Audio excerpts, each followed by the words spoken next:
అందరికీ నమస్తే అండి. నేను మీ కుమారి. ఈరోజు టిఫిన్కి ఇంట్లో ఏం లేవండి, అందుకని ఉప్మా రవ్వ దోశ ట్రై చేద్దామని చేస్తున్నాను. నేను ఇంతకుముందు చేశానండి, నాకు బాగానే వచ్చింది. మీరు కూడా నేను చెప్పినట్టు ట్రై చేయండి. ఏమి లేనప్పుడు తొందరగా అయిపోతుంది, టేస్టీగా కూడా ఉంటుంది. ఒకసారి నేను చెప్పినవన్నీ వేసుకొని ట్రై చేయండి.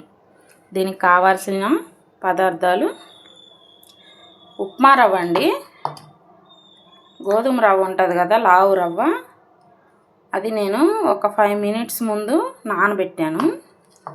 దాంట్లోకి 2-3 ఎండుమిర్చి, కొంచెం జీలకర్ర, 4 మెంతులు, ఓ టమాటా అండి.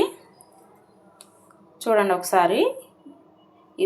ఇవన్నీ రవ్వ నానబెట్టింది ఉంది కదా, ఇది మిక్సీకి వేసుకుందాం.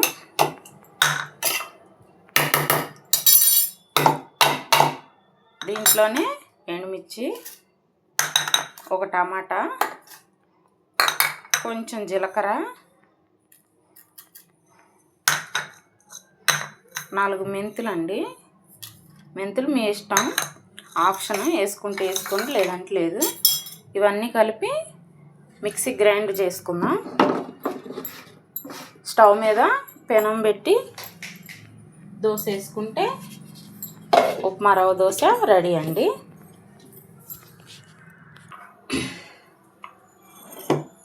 ఇదిగోండి దోశ పిండి ఇదిగోండి దోశ పిండి రెడీ అయింది. ఇలా మిక్సీ పట్టుకొని దీన్ని ఒక గిన్నెలో తీసుకొని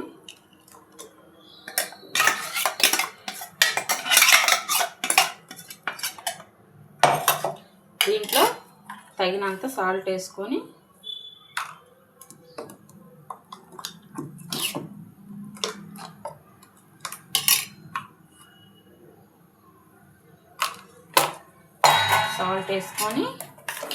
కలుపుకొని దోశ పోసుకుంటే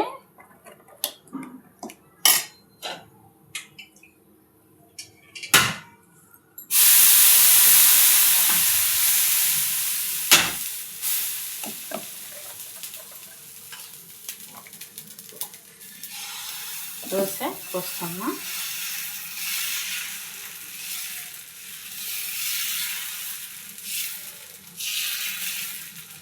చూసారా దోశ ఎలా వచ్చిందో?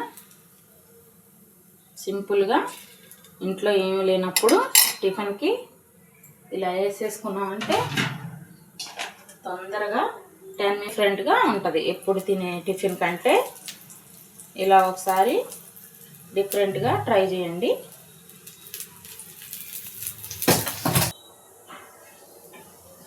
ఇదిగోండి దోశ అయిపోయింది.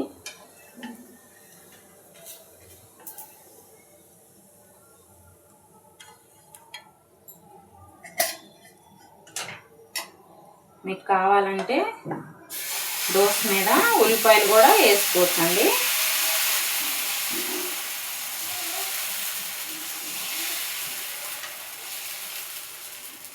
ఉల్లిపాయలు సన్నగా తరిగి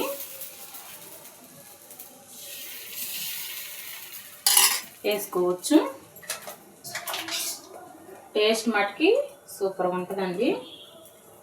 నేను చెప్పే ఇలాగా ఒకసారి మీరు ట్రై చేయండి. ఏం లేనప్పుడు తొందరగా అయిపోతుంది, టేస్ట్గా ఉంటుంది. అయిపోయింది. ఇదిగోండి నేను చట్నీ చేసి పెట్టుకున్నాను. దోశతో చట్నీతో తింటే టేస్టీగా ఉంటుందండి ఉప్మా రవ్వ దోశ. మీరు కూడా ట్రై చేయండి. నచ్చితే లైక్ చేయండి, సబ్స్క్రైబ్ చేసుకోండి ప్లీజ్ అండి.